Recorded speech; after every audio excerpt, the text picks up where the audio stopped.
we just learned the only if.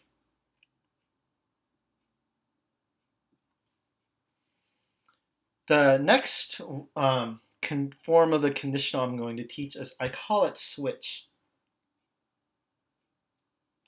That's not an official term. Actually, that's something I made up, but as I taught students it turned out to be kind of helpful by calling it switch.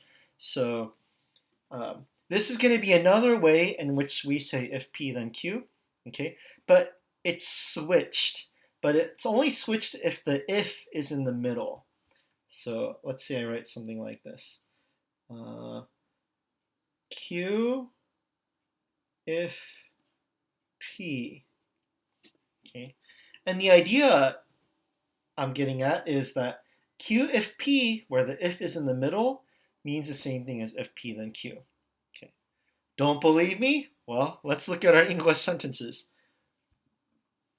So here we have our P, Q here. So they're switched. So I guess I'll have to say this. Max is a dog if Max is a pug. Now, does that strike you as correct? It should strike you as correct, right? Something's a dog if it's a pug. Okay? And if you think about it, that's just what this sentence is saying. If Max is a pug, then Max is a dog. Now, I call it switch because what we're doing is we're taking this and we're putting it in the front, and we're taking this, we're putting it afterward to transition it to the if P. So Max is a dog if Max is a pug. We switch them, and it becomes if Max is a pug, then Max is a dog. Okay? And that's another way of saying the if P then Q, where we flip the antecedent and the conditional, and we put if in the middle, and then we end up meaning the same thing. Notice how important that it's if and not only if. Okay? If we put an only if here, Max is a dog only if Max is a pug, we saw in the last video that's false, right? It's false that something's a dog only if it's a pug, right? That's why for this sentence it has to be switched. We have to say Max is a pug only if Max is a dog.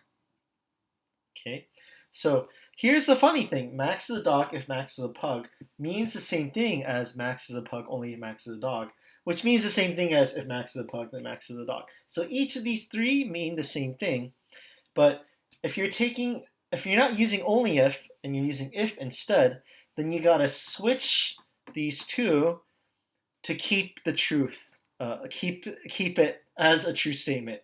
Max is a dog if Max is a pug. Okay, and that's switch. And so these are all equivalent in meaning. And so we've learned a second way that we say if P then Q in ordinary English when we put an if in the middle. An if, not an only if. All right, there we go.